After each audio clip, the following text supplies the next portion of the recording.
पुलवामा हुआ, उसका दर्द, उसका सबक, कितना सीखा नहीं सीखा, ये पहलगाम ने बता दिया। सर, ये पहलगाम जो हुआ वो इस देश की सामूहिक पीड़ा थी, सामूहिक पीड़ा। वो 26 परिवार देश की पीड़ा के प्रतीक बन गए। उनकी पीड़ा उनकी व्यक्तिगत पीड़ा नहीं रही, हम सब की पीड़ा रही, आपकी रही, मेरे रही, हमारे बगल में बैठे हुए नए सदस्य कमल हसन साहब की रही। सर, अब समय आ गया है, एक बार पूरा सदन, आज ही नहीं, आज से पूर्व की सारी घटनाओं से लेके पहलगाम तक, लोगों को कहे हम क्षमा प्रार्थी हैं, हम इतिहास से सबक नहीं लेते। माफीनामा आवश्यक है। किसी व्यक्ति को नहीं कह रहा हूं, किसी दल को नहीं, सबके लिए कह रहा हूं, सदन की ओर से यह माफीनामा जाना है। जान चली जाती है सर, मैं क्या कहूं। खुफिया एजेंसी को कोई कहता है जानकारी थी, जानकारी थी तो उस इशारे पर इरादे क्या बने, किस प्रकार की कोशिश हुई, हम आज तक क्लूलेस हैं, आज तक क्लूलेस हैं। और एक और मैं चीज कह करके आगे बढ़ूंगा, राष्ट्रीय सुरक्षा महज नारा नहीं, एक नैतिक कर्तव्य और एक जिम्मेवारी है, सिर्फ स्लोगनियरिंग नहीं है। हमने राष्ट्रीय सुरक्षा, राष्ट्रीय मुद्दे को स्लोगनियरिंग का विषय बना दिया। एक और डिस्क्लेमर दे करके मैं अपनी बात, सर, ये पहलगाम के बाद जब चूंकि सदन नहीं बैठ रहा था तो मैंने लगातार लेख भी लिखे। एक लेख लिखा था सर, यूनिटी इन ग्रीफ। इस देश की एक खूबसूरती है सर, कोई आपदा आती है, कोई सामूहिक इस प्रकार की चीज होती है, यह देश एक जैसा सोचने लगता है सर, एक जैसा सोचने लगता है। कोविड ने एक किया था, इस तरह के हादसे भी एक कर देते हैं हम लोगों को। लेकिन सर, ये जो national unity in the times of grief है, it should become a kind of shield to protect the government from valid criticism.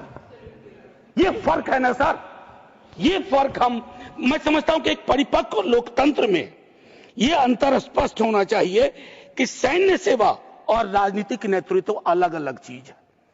Conflict करते हैं पाकिस्तान के लोग।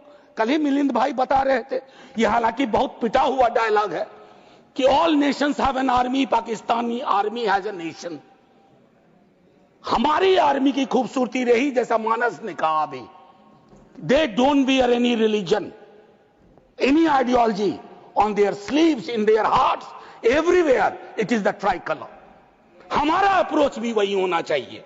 मैं क्यों कह रहा हूं सर ये बात, और क्यों कहने के लिए मजबूर हुआ हूं सर, जब पहलगाम में हुआ वो आतंकी हमला, उस हमले के बाद एक ट्विटर हैंडल लिखता है, उन्होंने धर्म पूछा, जाति नहीं। सर, लोग तो गवाए, हमने अपने लोग गवाए, 26 परिवार के चिराग बुझ गए, लेकिन भारत माता भी छलनी हो गई उस ट्वीट के बाद। मकसद में कामयाब हो गए थे वो लगभग, क्योंकि उस बुलेट में बारूद के साथ नफरत की बारूद भी थी। लेकिन भला हो इस मिट्टी का, इस हिंदुस्तान की मिट्टी का, उसने बारूद के साथ आए नफरत के उस संदेश को नकार के रख दिया। कहीं वो नहीं हुआ जिसकी उनको उम्मीद थी, बल्कि बाद में इस बात पे आता, बल्कि भारतवर्ष ने एक संदेश दिया। जब सोफिया कुरैशी जी और व्योमिका सिंह जी ब्रीफिंग के लिए आती थी, हम सब का गर्व से सीना फूल जाता था। वो मेरा हिंदुस्तान है, मुझे वही हिंदुस्तान चाहिए। ये हिंदुस्तान, ये उस्मान, लैंड ऑफ नौशेरा, इसका मजहब पूछ करके इसकी देशभक्ति पर शक करना, देश को कमजोर करना। Please, let me speak. आज मैं किसी दल के दायरे से नहीं बोल रहा हूं। Let me speak, मैं सर, मैं एक बात कहना चाहता हूं। मैं नहीं चाहता हूं कि यह बहस, अक्सर मैं देखता हूं मेरा वाला आंकड़ा, हमारे में इतनी गिरावट आ गई, उतनी गिरावट आ गई, आपके टाइम में इतना होता था, मेरे टाइम में इतना होता था। जिंदा लोग आंकड़े नहीं होते हैं, उसको आप आर्काइव में नहीं भेज सकते हैं कि फलाना मर गया, आंकड़ा है, आंकड़ा नहीं होता है। घर का चिराग बुझता है, बूढ़े माता पिता को खोने के बाद भी वैक्यूम रहता है। हम कभी मुआवजे, श्रद्धांजलि, पुष्प के आगे कभी ये नहीं सोचते हैं कि ये वैक्यूम, ये कैसे ये वॉइड फिल इन होगा। मैं एक चीज कहना चाहता था महोदय, सच तो यह है कि जवाबदेही तय नहीं होती है। मैं अक्सर देखता हूं, मैंने अपने नेता से भी पूछा, कुछ पार्थिव शरीर बिहार भी आ रहे थे, हमने पूछा, मैं नहीं था, सर क्या होता है, पार्थिव शरीर पे जाते हैं, फूल बरसाते हैं, रीद लगता है एक सर, कई कैमरे होते हैं, लेकिन इंसानी जिंदगी के वैक्यूम को हिंदुस्तान क्या विश्व में कोई कैमरा उस वैक्यूम को नहीं भर पाता है। वैसे कैमरे का इजाद नहीं हुआ है सर। हम इस नजरिए से क्यों नहीं सोच सकते। कल मैं थोड़ा तारतम्य मेरा टूट रहा है, मैं सिर्फ ये कहना चाहता था सर कि अगले दिन बिजनेस एज यूजुअल हो जाना ठीक नहीं। आज हुआ, कल बिसरा दिए, बिजनेस एज यूजुअल। राजनीति के लिए हमेशा वक्त है। अरे हम आप आतंक पे, सेना के शौर्य पे राजनीति करके क्या करेंगे। हमारे पास राजनीति के लिए लोकोन्मुख मुद्दे हैं, उस पर बात होगी। कभी आप चुने जाओगे, कभी आप नहीं चुने जाओगे, कभी ये चुने जाएंगे, कभी नहीं चुने जाएंगे। लेकिन सेना का मान और शौर्य एक ऐसी चीज है। सर कल माननीय प्रधानमंत्री जी ने लोकसभा में, मैं सुन रहा था, उन्होंने एक बात कही, मैं भारत का पक्ष रखने आया हूं। ये संसद तो भारत की है, पक्ष और विपक्ष दोनों भारत के हैं। भारत का पक्ष तो इंटरनेशनल फोरम पर रखा, गुडविल मिशन में तमाम सदस्य गए, भारत का पक्ष रखा। आपको सरकार का पक्ष रखना चाहिए था। आपके समक्ष प्रश्न था, जो सरकार से प्रश्न थे, भारत माता से नहीं थे, भारत वर्ष से नहीं था, भारतीय सेना से नहीं थी। ये एक जो चीज होती है। और सर मैंने लिखा, कई बार लिखा, इस सदन में भी कहा है, फिर दोहरा रहा हूं, government is not the nation. कोई भी सरकार चाहे उनकी रही हो या आज आपकी है, आप राष्ट्र के पर्याय नहीं हैं। हम कल खेल में हो या ना हो, हम में से बहुत लोग नहीं रहेंगे, सरकार भी बदल जाएगी, पार्टियां विलुप्त हो जाएंगी, लेकिन यह देश तो भाई रहेगा। इसकी मिट्टी अद्भुत है, यह जिंदा रहेगा। तो देश रहने दीजिए, सरकार अपनी बात करे। और एक बात तो मैं और कहूंगा, क्या ही कहूं, नेहरू लाइफ वेस्ट हैं इस सरकार की। वो जो हवाई जहाज में जब हम लोग बैठते हैं तो कहते हैं कि अगर जहाज डूबने के क्रम में लाइफ वेस्ट को ऐसे फूकिए, फुला लीजिए ताकि पानी में उतरने में, नेहरू बार बार आ जाते हैं।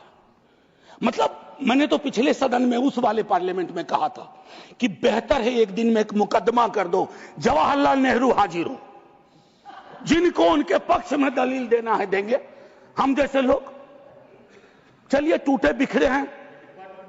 और दूसरी तरफ उनको बुला लो जिनको नेहरू हर जगह नजर आते हैं। अगर नेहरू इतने वर्षों बाद भी आपको परेशान कर रहे हैं तो कुछ तो बात है, थी उस बंदे में, कुछ तो बात थी। मैं एक चीज कहना चाहता हूं, इसको भी पहले कहा, आज फिर आपके समक्ष दोहराता हूं। पहलगाम हुआ सर, मैंने वो बात कही, जो ट्वीट आया, नफरत, टेलीविजन हाउसेस में डिबेट होने लगे। लेकिन उसके बाद अभी हाल में एक चीज मैंने बहुत पहले भी कही है, दोहरा रहा हूं। सर कश्मीर को लैंड मास सिर्फ नहीं समझना चाहिए, सिर्फ जमीन का टुकड़ा नहीं है कश्मीर। कश्मीर में लोग बसते हैं, कश्मीर के लोगों ने भी कुर्बानियां दी हैं।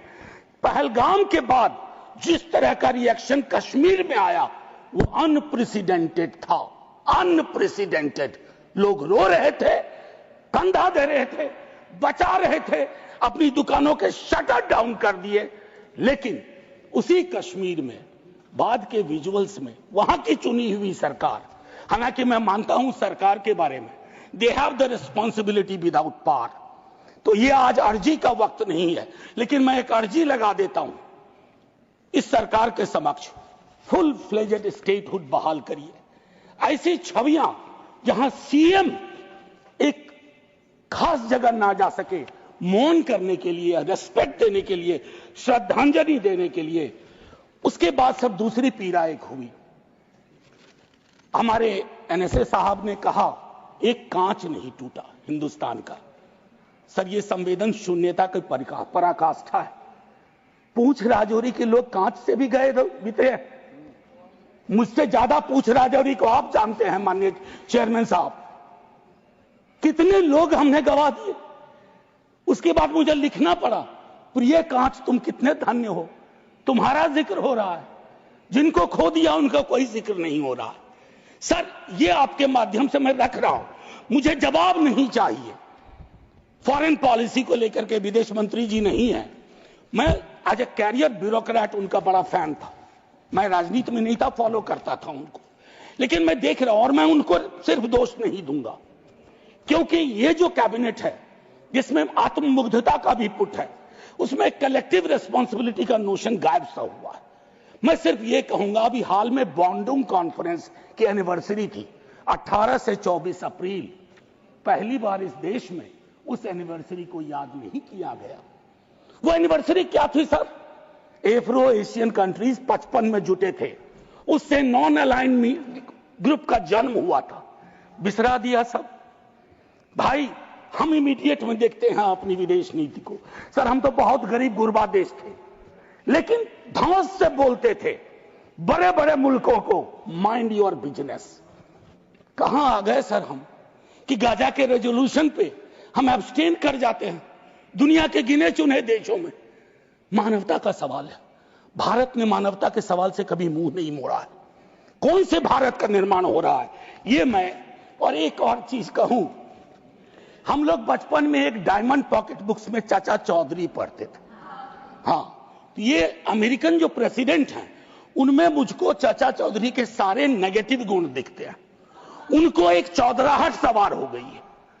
अब खड़गे साहब कल कह रहे थे मेरा स्पीच खत्म होते होते 30वीं बार बोल देगा, अखबार में छपने से पहले 30वीं बार बोल गया वो व्यक्ति, और अभी कोई गारंटी नहीं है, मैं बैठूंगा बाहर जाऊंगा सुना कि 32 बार बोल चुके हैं अब तक।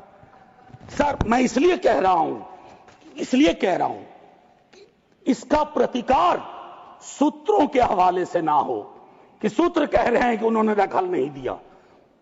सूत्र नहीं, ये सूत्र आजकल बहुत उत्पाती हो गए, खबरें सीधे नहीं आती हैं, सूत्रों के माध्यम से आती हैं। तो मैं आग्रह करूंगा, प्रतिकार के लिए मैंने एक प्रपोजल रखा हुआ है, I will come to that. लेकिन मैं एक चीज और कह करके, डिप्लोमेसी ट्रायल बैलून भी ना हो सर अभी तो। और एक और चीज सर, डिप्लोमेसी के संदर्भ में सर, इतनी मित्र विहीनता इस देश की कभी नहीं रही। आपने गुडविल मिशन पूरी दुनिया में भेजा, बहुत अच्छा निर्णय था। इस रेजिम में पहली बार इस तरह का मिशन हुआ था। ऐसे मिशन लगातार भेजिए, कॉन्फ्लिक्ट टाइम और नो कॉन्फ्लिक्ट टाइम, लेकिन ऐसे गुडविल मिशन अपने देश में भी भेजिए जहां एक कर्नल को सिर्फ उसके नाम सरनेम की वजह से एक मंत्री अपशब्द अशोभनीय टिप्पणियां करता है, तो गुडविल मिशन तो इस देश को चाहिए। हमारा गुडविल इस देश में हमने खत्म कर दिया है।